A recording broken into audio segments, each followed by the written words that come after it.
Good afternoon. My colleagues and I remain squarely focused on our dual mandate to promote maximum employment and stable prices for the American people. We understand the hardship that high inflation is causing, and we remain strongly committed to bringing inflation back down to our 2% goal. Price stability is the responsibility of the Federal Reserve. Without price stability, the economy doesn't work for anyone. In particular, without price stability, we will not achieve a sustained period of strong labor market conditions that benefit all. Since early last year, the FOMC has significantly tightened the stance of monetary policy. Today, we took another step by raising our policy interest rate a quarter percentage point, and we are continuing to reduce our securities holdings at a brisk pace. We've covered a lot of ground, and the full effects of our tightening have yet to be felt. Looking ahead, we will continue to take a data-dependent approach in determining the extent of additional policy firming that may be appropriate.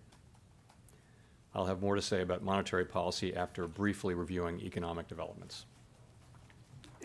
Recent indicators suggest that economic activity has been expanding at a moderate pace. Growth in consumer spending appears to have slowed from earlier in the year. Although activity in the housing sector has picked up somewhat, it remains well below levels of a year ago, largely reflecting higher mortgage rates.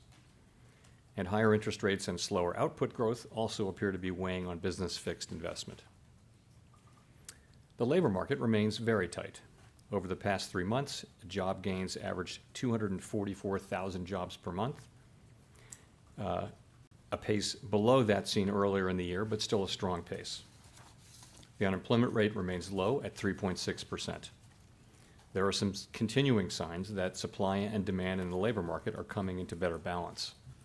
The labor force participation rate has moved up since last year, particularly for individuals aged 25 to 54 years. Nominal wage growth has shown some signs of easing, and job vacancies have declined so far this year. While the jobs to workers gap has narrowed, labor demand still substantially exceeds the supply of available workers. Inflation remains well above our longer run goal of 2%. Over the 12 months ending in May, total PCE prices rose 3.8%. Excluding the volatile food and energy categories, core PCE prices rose 4.6%. In June, the 12-month change in the Consumer Price Index, or CPI, came in at 3.0%, and the change in the core CPI was 4.8%. Inflation has moderated somewhat since the middle of last year. Nonetheless, the process of getting inflation back down to 2% has a long way to go. Despite elevated inflation, longer-term inflation expectations appear to remain well anchored, as reflected in a broad range of surveys of households, businesses, and forecasters, as well as measures from financial markets. The Fed's monetary policy actions are guided by our mandate to promote maximum employment and stable prices for the American people. My colleagues and I are acutely aware that high inflation imposes significant hardship as it erodes purchasing power, especially for those least able to meet the higher cost of essentials like food, housing, and transportation. We're highly attentive to the risks that high inflation poses to both sides of our mandate, and we are strongly committed to returning to inflation to our 2% objective. At today's meeting, the committee raised the target range for the federal funds rate by a quarter percentage point, bringing the target range to 5.25% to 5.5%. We are also continuing the process of significantly reducing our securities holdings. With today's action, we've raised our policy rate by 5.25 percentage points since early last year. We have been seeing the effects of our policy tightening on demand in the most interest rate sensitive sectors of the economy, particularly housing and investment. It will take time, however, for the full effects of our ongoing monetary restraint to be realized, especially on inflation. In addition, the economy is facing headwinds from tighter credit conditions for households and businesses, which are likely to weigh on economic activity, hiring, and inflation. In determining the extent of additional policy firming that may be appropriate to return inflation to 2% over time, the committee will take into account the cumulative tightening of monetary policy, the lags with which monetary policy affects economic activity and inflation, and economic and financial developments. We will continue to make our decisions meeting by meeting based on the totality of the incoming data and their implications for the outlook for economic activity and inflation, as well as the balance of risks. We remain committed to bringing inflation back to our 2% goal and to keeping longer-term inflation expectations well anchored. Reducing inflation is likely to require a period of below-trend growth and some softening of labor market conditions. Restoring price stability is essential to set the stage for achieving maximum employment and stable prices over the longer run. To conclude, we understand that our actions affect communities, families, and businesses across the country. Everything we do is in service to our public mission. We at the Fed will do everything we can to achieve our maximum employment and price stability goals. Thank you, and I look forward to your questions. Steve. Mr. Chairman, thank you. You have, I think, a couple times in your opening remarks talked about this language in determining the extent of additional policy firming that may be appropriate. Should we take that to mean that additional hikes are likely on the way? And should we also believe that all future meetings, say September and November, are live, or are you in a every other meeting mode? Thank you. So we haven't made a decision to go to every other meeting. It's not something we've looked at. We're going to be going meeting by meeting, and as we go into each meeting, we're going to be asking ourselves the same question. So we haven't made any decisions about any future meetings, including the pace at which we'd consider hiking. But we're going to be assessing the need for further tightening that may be appropriate. You read the language, to return inflation to 2% over time. I would say that the intermeeting data came in broadly in line with expectations. Economic activity remained resilient. Job creation remained strong while cooling a bit. And the June CPI report actually came in a bit better than expectations for a change. And the June CPI report, of course, was welcome, but it's only one report, 1 month's data. We hope that inflation will follow a lower path it will be consistent with the CPI reading, but we don't know that, and we're just going to need to see more data. So what are we going to be looking at? Really, it will be the whole broader picture, and starting with we're looking for moderate growth, right? We're looking for supply and demand through the economy coming into better balance, including in particular in the labor market. We'll be looking at inflation, and we'll be asking ourselves, does this whole collection of data, do we assess it as suggesting that we need to raise rates further?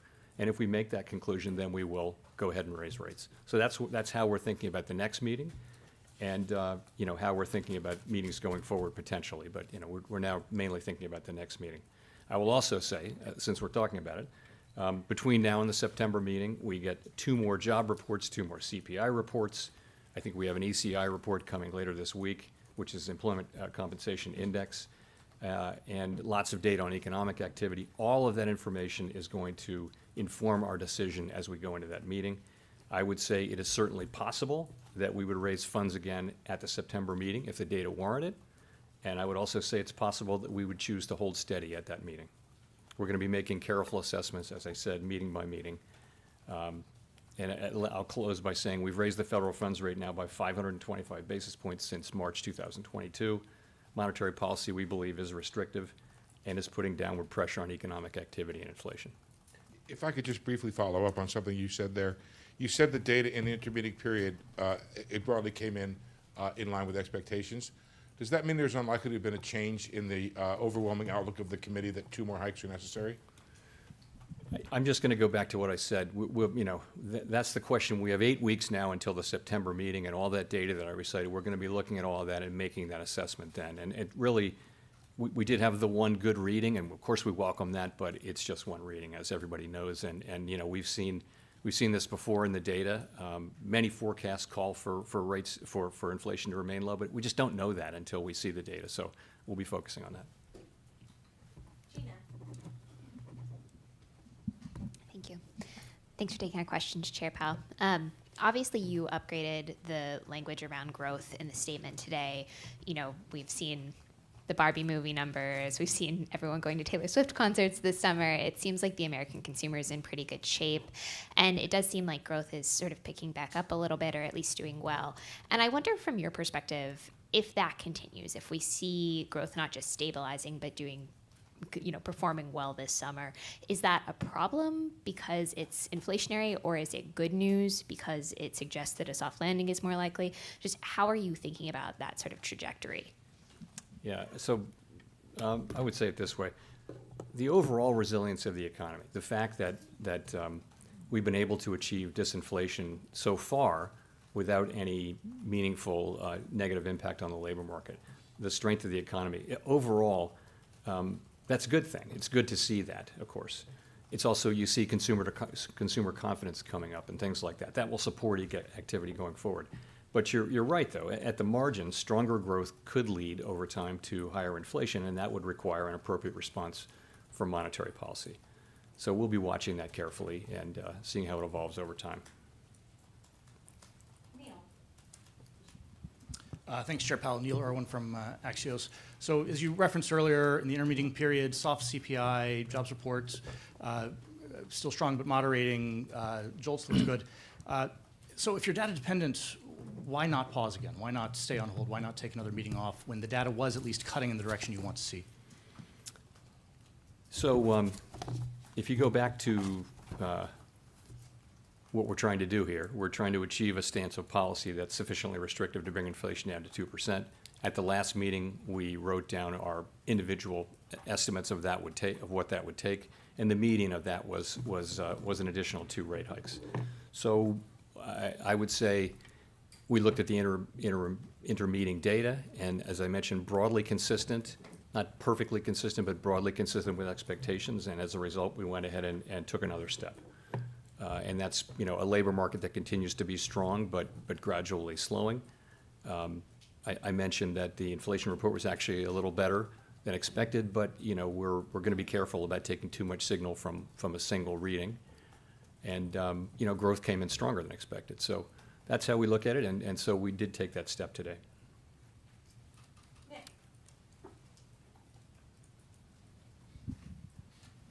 Nick Timmeros of the Wall Street Journal.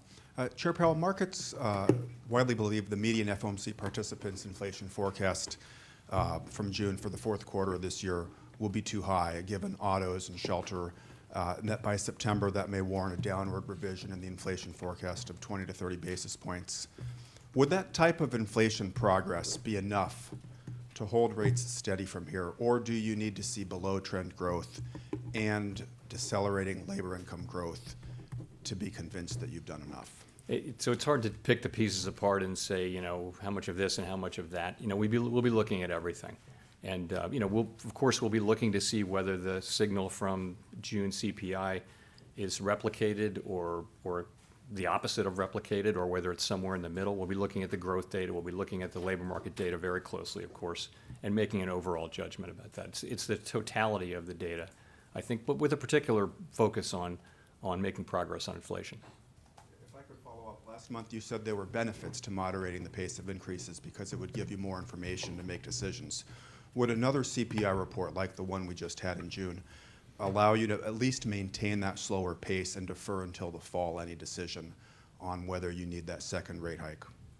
So I'm just going to tell you again what we're going to do. In September, we're going to look at 2 additional job reports, 2 additional CPI reports, lots of activity data, and that's what we're going to look at, and we're going to make that decision then. And that decision could mean another hike in September, or it could mean that we decide to maintain at that level. And again, the question we're going to be asking ourselves is the overall signal one that we need to do more, that we need to tighten further? And if we get that signal whenever we get it, then, and that's the collective judgment of the committee, then we will move ahead. If we don't, then we'll have the option of maintaining policy at that level. But it's really dependent so much on the data, and we just don't have it yet. Hi, Chris Rugaber at Associated Press. So consumer confidence in the economy is rising, likely in large part because of the declines in headline inflation. You also see wages are also rising faster than prices now, after trailing them for a long time. How much are Americans truly harmed by inflation at its current level, headline level of 3%? And with that in mind, when do you put some weight back on the employment side of the dual mandate? So I guess I'd say it this way. First, it is a good thing that headline inflation has come down so much, because that's really what the public experiences. And I would say that having headline inflation move down that much almost creates it will strengthen the broad sense that the public has that inflation is coming down, which will in turn, we hope, help inflation continue to move down. So you were really, sorry, but what your question was? Well, I mean, you've talked for many press conferences now about the harm created by inflation, how hard it Yeah. is for people. So how much of that are we still seeing with inflation now down at 3? So I guess I would put it this way. I'd say it this way. It's really a question of how do you balance the two risks, the risk of doing too much or doing too little. And, I would say that, we're coming to a place where there really are risks on both sides. It's hard to say exactly whether they're in balance or not, but as our stances become more restrictive and inflation moderates, we do increasingly face that risk. But, we need to see that inflation is durably down that far. As you know, we think, and most economists think, that core inflation is actually a better signal of where headline inflation is going, because headline inflation is affected greatly by volatile energy and food prices. So we would want core inflation to be coming down, because that's what we think, core is signaling where headline's going to go in the future. And core inflation is still pretty elevated. There's reason to think it can come down now, but it's still quite elevated. And so we think we need to stay on task, and we think we're going to need to certainly hold policy at a restricted levels for some time, and we need to be prepared to raise further if we think that's appropriate. Well, and then if inflation were to, just a quick follow, if it stays at 3 or drops even a little bit more, I mean, how much of an increase in unemployment do you think is acceptable to get that last bit of inflation? People are talking about the potential difficulty of the so-called last mile of inflation. So, but how much unemployment do you think is justified to get down that last? So it 1 is a very positive thing that actually the unemployment rate is the same as it was when we lifted off in March of 22 at 3.6%. So that's a real blessing, and that we've been able to achieve some disinflation. And we don't seek to, it's not that we're aiming to raise unemployment, but I would just say the historical record, we have to be honest about the historical record, which does suggest that when central banks go in and slow the economy to bring down inflation, the result tends to be some softening in labor market conditions. And so that is still the likely outcome here. And we hope that that's as little as possible. We have to be honest that is the likely outcome. The worst outcome for everyone, of course, would be not to deal with inflation now, not get it done. Whatever the short-term social costs of getting inflation under control, the longer-term social costs of failing to do so are greater, and that the historical record is very, very clear on that. If you go through a period where inflation expectations are not anchored, inflation is volatile, it interferes with people's lives and with economic activity, and that's the thing we really need to avoid and will avoid.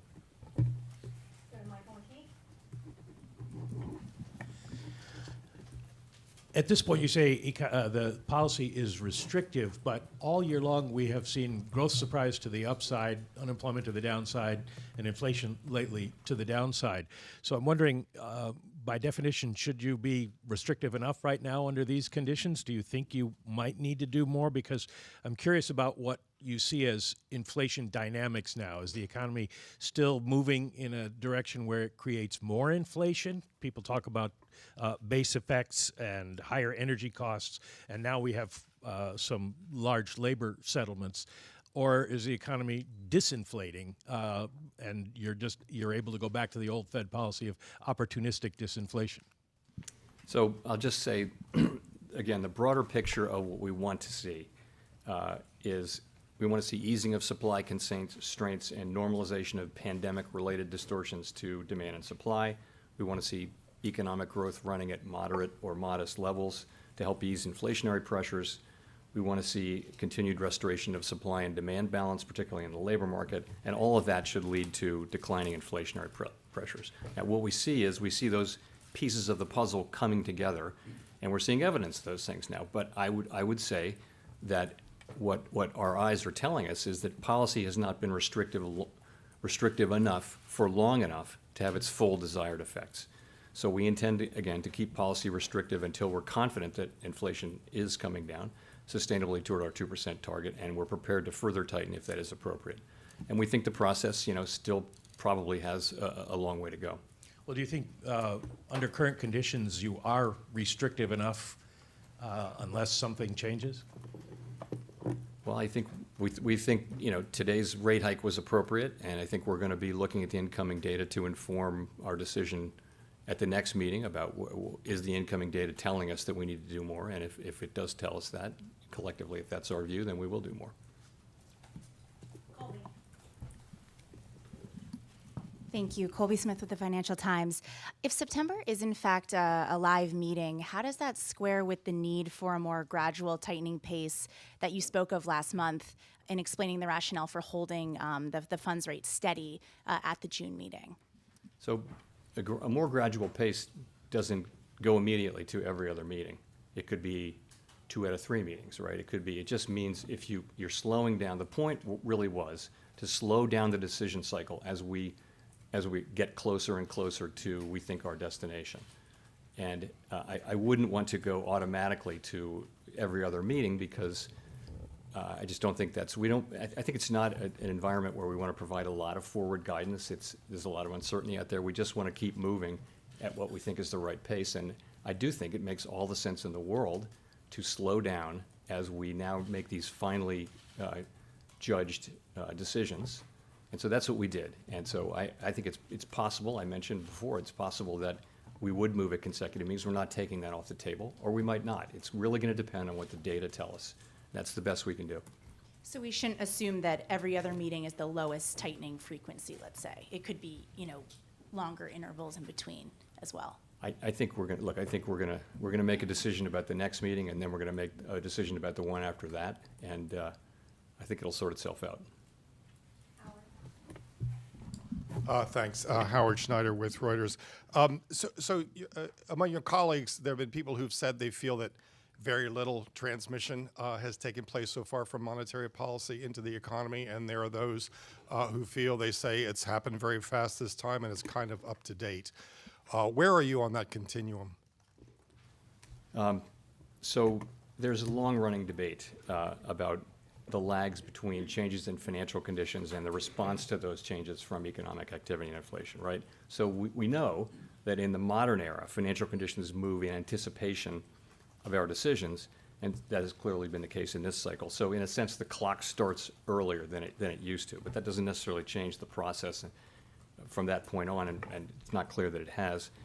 I'll tell you what we know and then what we don't know. We know that financial conditions affect economic activity and inflation with a lag that can be long and variable, or lags, plural, that can be long and variable.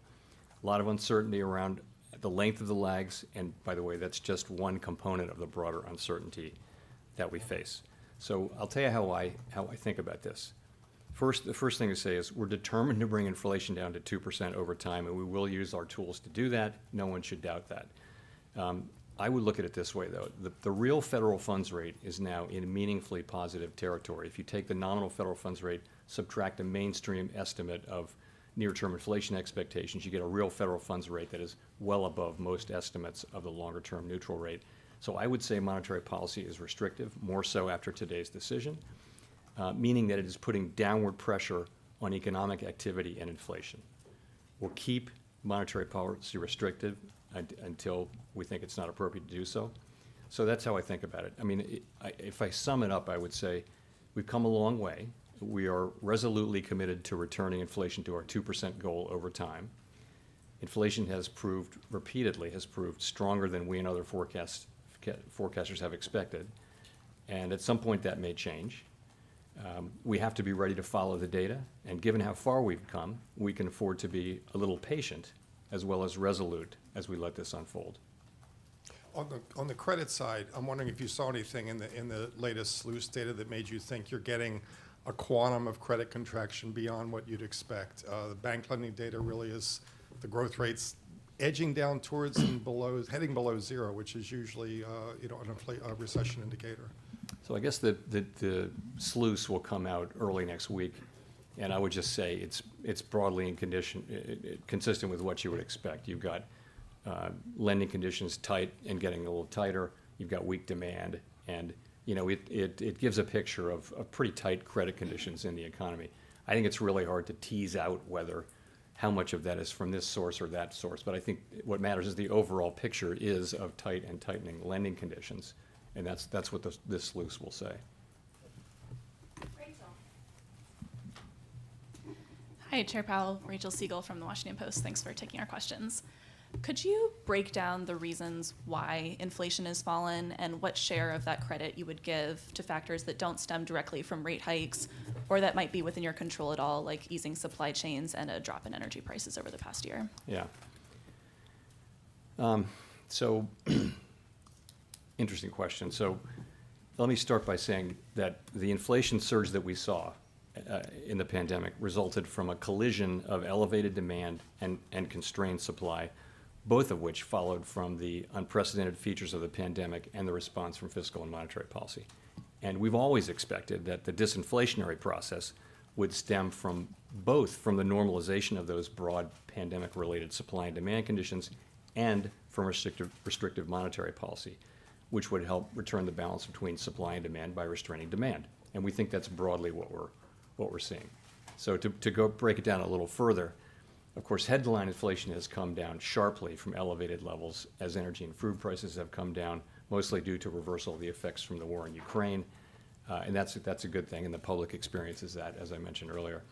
For core inflation, I'd say there has been a role for both factors, both that I mentioned.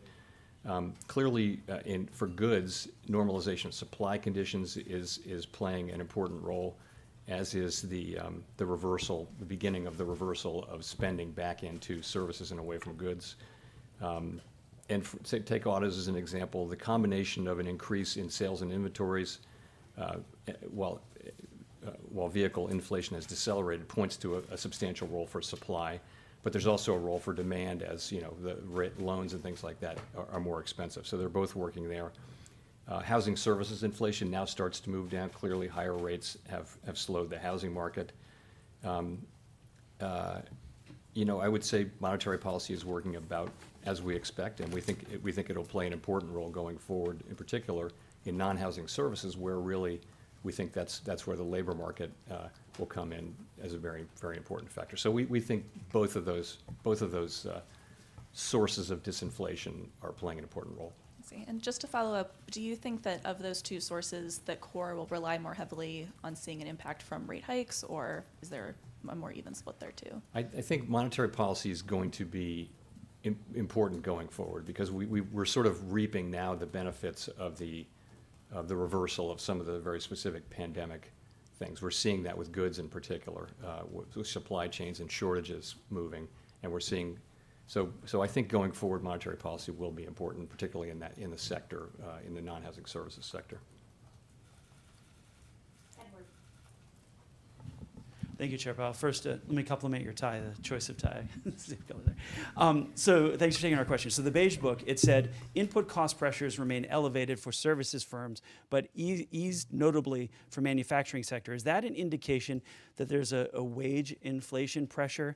And how do you target and pressure on the wage inflation without pushing the economy into recession? I think as it relates to goods, it's really an indication that supply chains and shortages are easing. And so what was the first part of it? So wage inflation, like how do you target wage inflation without pushing an economy into a recession? I don't think we're targeting wage inflation. I think what we're looking for is a broad cooling in labor market conditions, and that's what we're seeing. So wages have actually been gradually moving down. They're still at levels that would be consistent over a long period of time with 2% inflation. Nonetheless, we're making progress there. And by so many indicators, labor market demand is cooling. You can look at surveys by workers and businesses who see that. You can look at the quits rate normalizing. You can look at job openings coming down. You can look at just job creation in the establishment survey has, it's still at a high level, but it was at really an extraordinarily high level for most of the last 2 years. So you see cooling, particularly in private sector in the last in the last report. So I think we see that, and it's happening at a gradual pace. So that's actually not a bad thing in a sense, because if what we see is a labor market, very strong demand for labor, which is really the engine of the economy. People are getting hired, many people going back to work. getting wages, spending money, and that's really what's driving the economy, but that it's gradually slowing, it's gradually cooling, that's a good prescription for getting where we want to get. But still, we see a push to raise minimum wage. We're seeing a lot of unions go on strike or threaten strike. And the common thing is they come out with agreements like big pay increases, like UPS, and we have the auto workers coming up. Are you concerned then about a trend of series of big unions, these contract pushing wage inflation then? Not for us to comment on contract negotiations, not our job, not our role. You know, we monitor these things and we'll keep an eye on them, but really that's something that's handled at that level and not.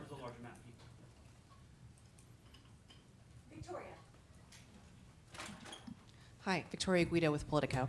I wanted to ask about the SEP, which suggests that you would cut rates as overall and core PCE get to around or under 3%. And so I'm wondering, is the level of inflation what's sort of important there as you think about getting to 2% and when you might start cutting rates? Or is the speed at which inflation is falling also important? I think you'd take both into account. I think you'd take everything into account when you start cutting rates. It would depend on the whole, on a wide range of things. And when people are writing down rate cuts next year, you know, it just is a sense that inflation is coming down and we're comfortable that it's coming down and it's time to start cutting rates. I think, but I mean, there's a lot of uncertainty between what happens, you know, in the next meeting cycle, let alone the next year, let alone the year after that. So it's hard to say exactly what happens there, what's motivating people. So if it's sort of stubbornly in maybe the high twos, you wouldn't necessarily cut rates. I'm not saying that at all. I'm not giving you any numerical guidance around that. I'm saying we'd be comfortable cutting rates when we're comfortable cutting rates, and that won't be this year, I don't think. It would be, you know, many people wrote down rate cuts for next year. I think the median was several for next year, and that's just going to be a judgment that we have to make then, a full year from now, and it'll be about how confident we are that inflation is in fact coming down to our 2% goal.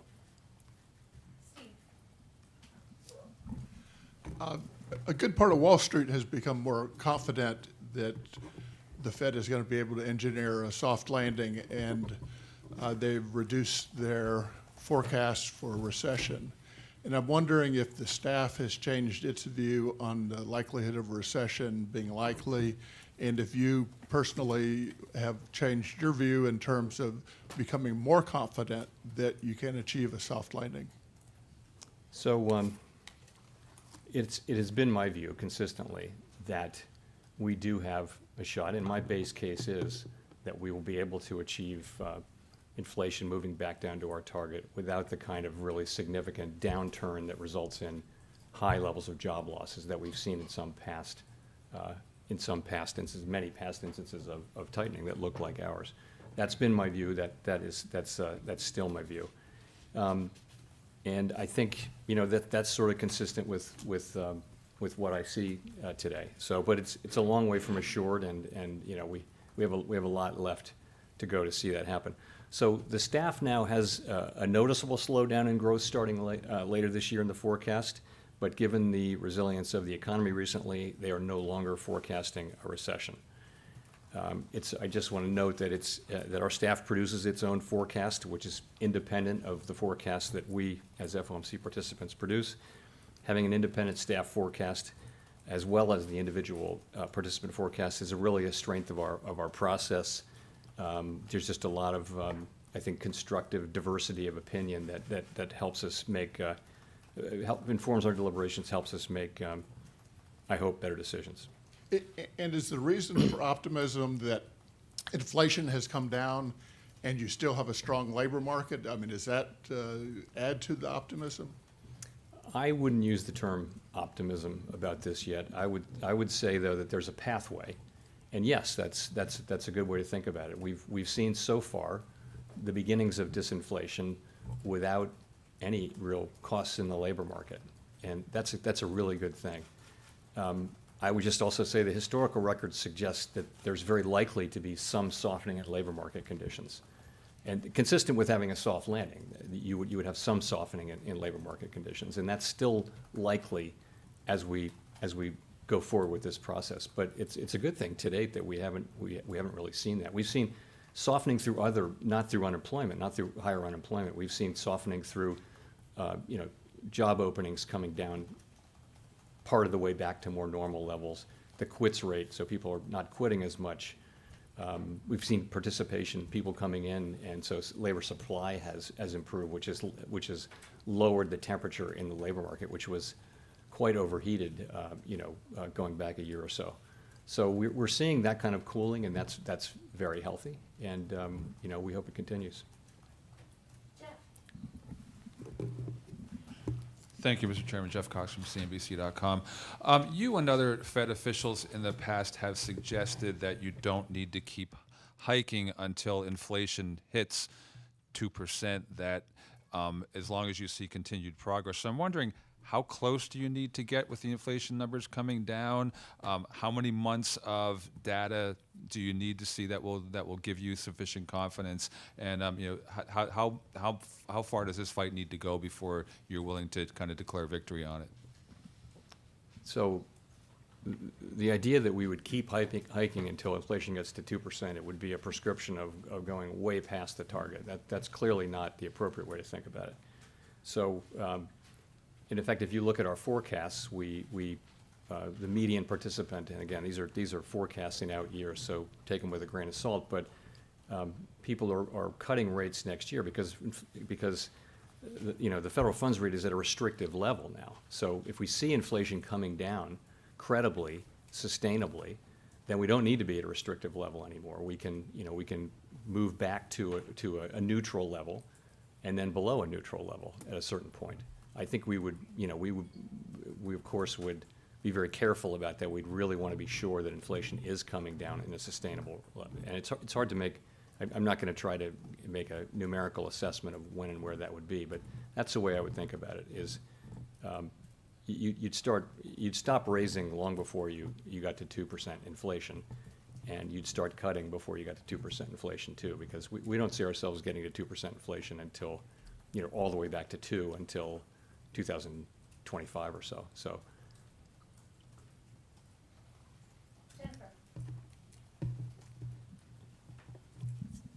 Thank you, Chair Powell. Jennifer Schonberger with Yahoo Finance.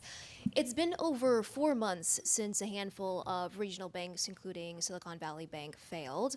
When you look at credit conditions now, given Banc of California's acquisition of PacWest, does this acquisition suggest the full impact has not been felt, or are you comfortable saying that we've seen most of the ripple effects that may have occurred at this point, and how does this play into your outlook for policy? So I don't want to comment on any particular merger proposal, but I will say things have settled down for sure out there. Deposit flows have stabilized, capital and liquidity remain strong. Aggregate bank lending was stable quarter over quarter and is up significantly year over year. Banking sector profits generally are coming in strong this quarter, and overall the banking system remains strong and resilient. Of course, we're still watching the situation carefully and monitoring conditions in the banking sector. In terms of the actual effect on, if you think of a particular set of banks that were affected because of their size and business model and things like that were more affected by the turmoil in March than others, it's very hard, as I mentioned, it's very hard to sort of tease out the effects on this very large economy of ours from them tightening. They may be tightening a little bit more, probably are, than other banks. The SLOOS has been telling us for more than a year that banking conditions are tightening. That process is ongoing, and that will restrain economic growth. So I think we have to take a step back from. I can't separate those anymore. I think basically we're just looking at the overall picture, which is one of tightening credit conditions, and that's going to restrain economic activity. It is a restraining economic activity. So that's how I would look at it. And how is that informing your outlook for setting policy? So I think that is an expected result of tightening interest rate policy, is that bank lending conditions would tighten as well. And so the question is it more effective this time because of what happened in May? I just don't think we know that. I think we're looking at the current data in GDP, and we're seeing strong spending, we're seeing a strong economy, and it's made us confident that we can go ahead and raise interest rates now for the third time since the March events. It seems like the economy is weathering this well, but of course we're watching it carefully and expect to continue to do that. Hi, Chair Powell. Thanks for taking our questions. Megan Casella with Barron's. I wondered on wages if you were at all concerned about any inflationary impact of wages now outpacing inflation, which is likely contributing to the boost in consumer sentiment and the continued strength of the consumer that we've been seeing. Well, wages in excess of inflation means real wages are positive. Again, that's a great thing. Of course, we want that. We want people to have real wages, but we want wages to be going up at a level that's consistent with 2% inflation over time. As I mentioned, nominal wages have been coming down gradually, and that's what we want to see. We expect to see more of that. That's just more of what's consistent over a longer period of time. We don't really think that wages were an important cause of inflation in the first year or so of the outbreak, but I would say that wages are probably an important issue going forward. Labor market conditions broadly are going to be an important part of getting inflation back down.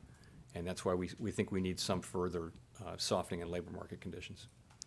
This goes sort of to the balance of risks question, but you mentioned at the start how you're keeping an eye on consumer activity and whether there might be some sort of a rebound there. And I'm curious what the Fed's explanation would be to families if further interest rate hikes start to hit the labor market, start to drive that sentiment back down. What's the message there of why you continue to keep rates elevated or to raise them? Well, we have a job assigned to us by Congress to get inflation under control. And we think the single most important thing we can do to benefit those very families, especially families at the lower end of the income spectrum, is to get inflation sustainably under control and restore price stability. We think that is the most important thing we can do now, and we're determined to do that. And I would just point out that the people who are the most hurt by inflation right away are people who are on a low fixed income, who, when you're talking about travel or transportation costs, heating costs, clothing, food, things like that, those, if you're just making it through each month on your paycheck and prices go up, you're in trouble right away. Even middle class people have some resources and can absorb inflation. People in the lower end of the income spectrum have a harder time doing that. So we need to get this done, and the record is clear that if we take too long or if we don't succeed, that the pain will only be greater. So that's how I would explain what we're doing. Thank you, Chair Powell. Simon Rabinovich with The Economist.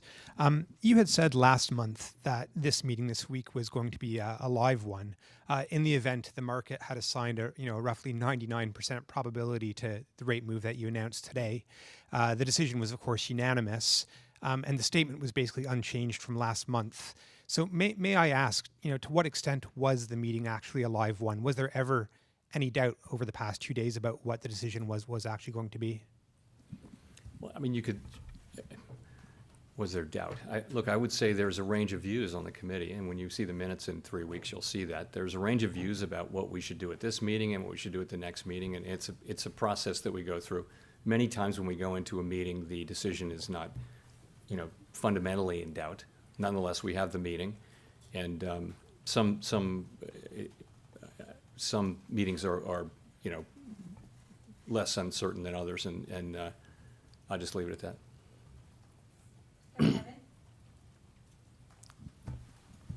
Evan Reiser, Market News International. Thank you, Chair Powell. Financial conditions have been loosening at a fairly steady clip in recent weeks, the dollar, the stock market, et cetera. What does that mean for the Fed in being sure that inflation will come down to target? So we monitor, of course, financial conditions, broad financial conditions. You're right, it's the dollar and equities, and we're of course very focused on rates and our own policy. We're going to use our policy tools to working through financial conditions to get inflation under control.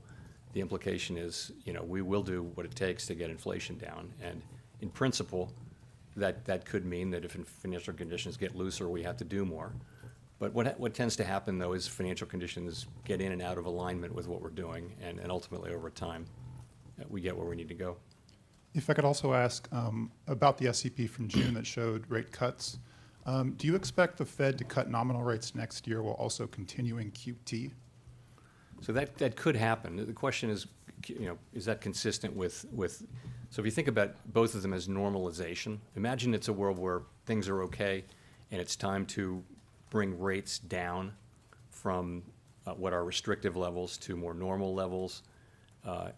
Normalization in the case of the balance sheet would be to reduce QT, so to continue it, you depending on where you are in the cycle. So they're two independent things, and really the active tool of monetary policy is rates, but you can imagine circumstances in which it would be appropriate to have them working in what might be seen to be just different ways, but that wouldn't be the case.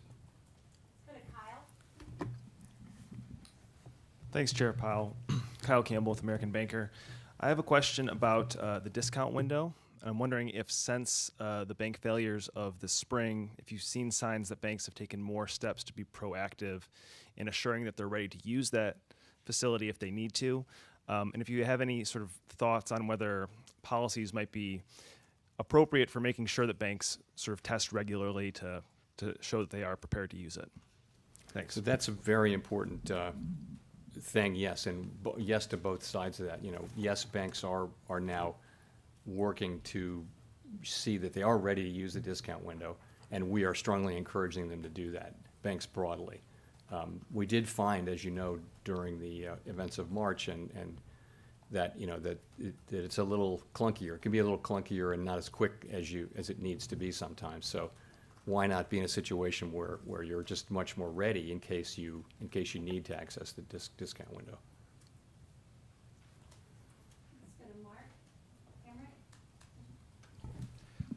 Mr. Chairman, Mark Hamrick with Bankrate. You've talked in the past about getting the housing market back into better balance, excuse me, and also that the market might have bottomed. Where do you see that situation and balance, or lack thereof, right now, particularly with the constrained inventory of existing homes that might otherwise be coming onto market at a time when existing homeowners are reluctant to move?